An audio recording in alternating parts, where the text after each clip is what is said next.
That CEO caught cheating on live television? His brain was literally rewired to betray everyone he loved, and yours might be too. You've probably seen the footage by now. A successful CEO sitting courtside at a basketball game, completely unaware that millions of people are watching him get cozy with his married subordinate while his wife sits at home. But here's what nobody's talking about. This wasn't just a moment of weakness. This was the result of specific psychological patterns that turn ordinary people into cheaters. And understanding these patterns might be the only thing standing between you and becoming someone you never thought you'd be. Let me tell you about Sarah. Successful marketing executive, married for 12 years, 2 kids, white picket fence, the whole package. She swore she'd never be one of those people.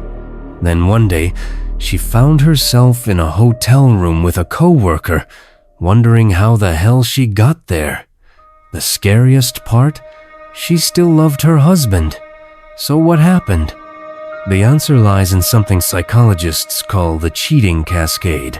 It's not a single decision, it's a series of tiny compromises that rewire your brain over time. And it starts way before you even realize you're in danger. The first step is what researchers call boundary erosion.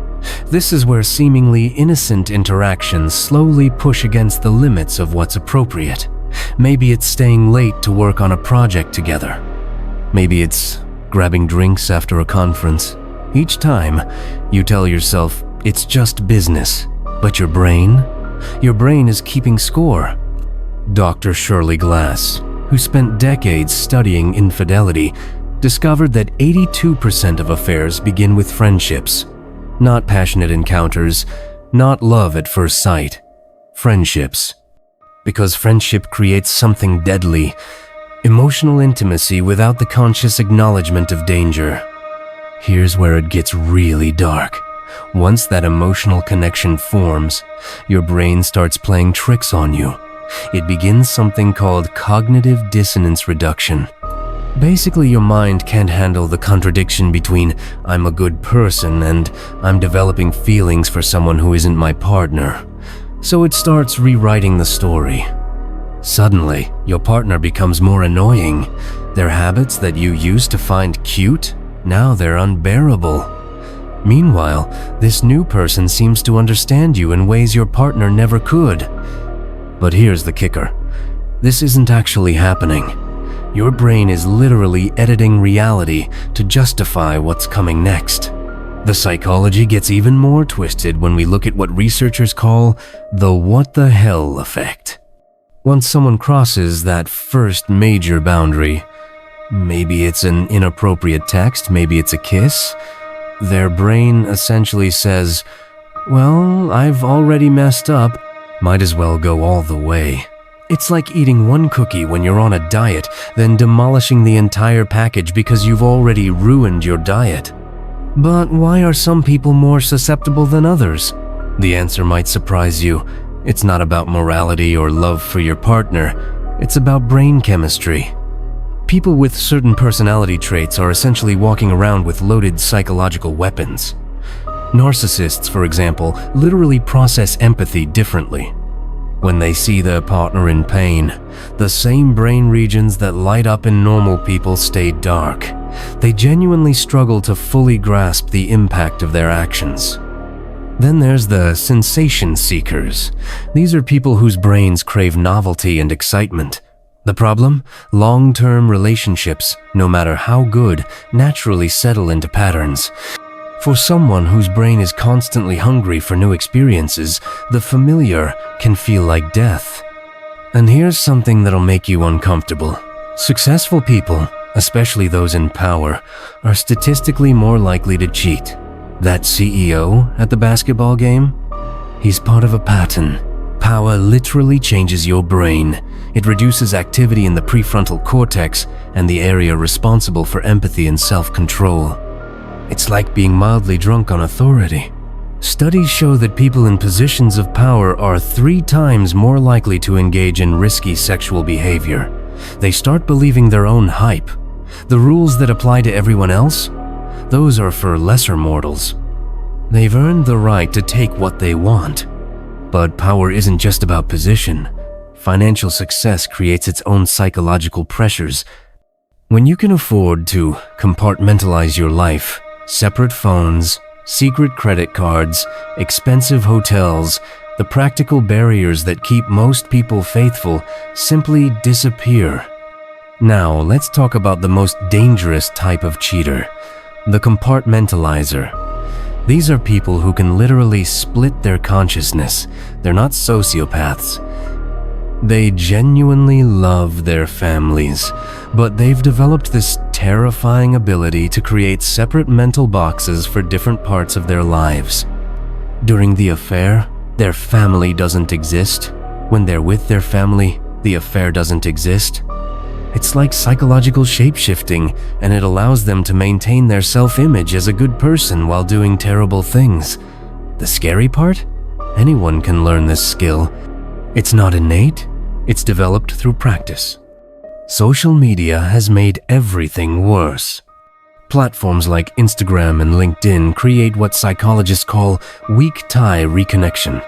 You're suddenly back in touch with your college ex, your high school crush, people from your past who knew you when you were different. These connections bypass the normal social barriers because they feel safe. They're from your past, not your present. But here's what your brain doesn't realize. These platforms are designed to show people at their absolute best. You're not connecting with the real person. You're connecting with their highlight reel. And when your current relationship is dealing with real-life problems, bills, stress, kids, that highlight reel starts looking pretty appealing. The technology makes it easier too. Disappearing messages, secret apps, encrypted communications. The tools that keep us safe from genuine threats also create perfect conditions for deception. And once the infrastructure for secrecy exists, using it becomes easier and easier. Here's the really dark part. Cheating changes your brain permanently. Every lie you tell creates new neural pathways that make the next lie easier. Every boundary you cross lowers the threshold for crossing the next one. It's like building muscle memory for betrayal.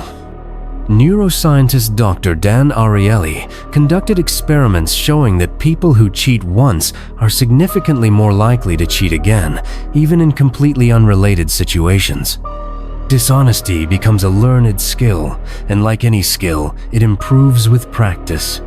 The aftermath is where the psychology gets truly devastating. When people get caught, they often express genuine shock at their own behavior. "This isn't who I am," they say. And they're right and wrong. They're right that this behavior contradicts their conscious values, but they're wrong about the inevitability.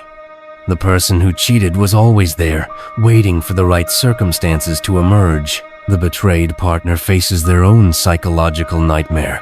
The discovery of infidelity activates the same brain regions as physical trauma. Your brain literally processes it as an attack on your survival. That's why the pain is so intense, so consuming. Your nervous system is responding as if your life is in danger, because from an evolutionary perspective, it is. But here's what nobody talks about. The cheater often suffers too, just differently. They experience what psychologists call moral injury, the psychological damage that occurs when you violate your own ethical standards. The cognitive dissonance becomes unbearable. Depression, anxiety, and self-loathing are common, even when they're not caught. So how do you protect yourself? First, understand that thinking you're immune is your biggest vulnerability. The people most likely to cheat are often those who are most confident they never would. Humility about your own capacity for self-deception is your first line of defense. Second, recognize the warning signs early. When you find yourself thinking about someone else more than usual, when you start comparing them favorably to your partner, when you begin sharing emotional intimacy, that's your brain's alarm system. Listen to it. Third, understand that fidelity isn't about perfection, it's about boundaries. You're going to be attracted to other people. That's normal. That's human. The question isn't whether you'll be tempted. The question is what you'll do with that temptation. The CEO at that basketball game probably never planned to destroy his life on live television. He probably told himself he was just having fun, just enjoying some harmless attention. But somewhere along the way, his brain stopped protecting him from himself. The psychological patterns took over, and once they did, the outcome was almost inevitable. Understanding the dark psychology of cheating isn't about judgment, it's about awareness. Because the scariest thing about these patterns isn't that they exist, it's how normal they look when you're living inside them. Your brain is incredibly powerful, but it's also incredibly vulnerable to its own tricks.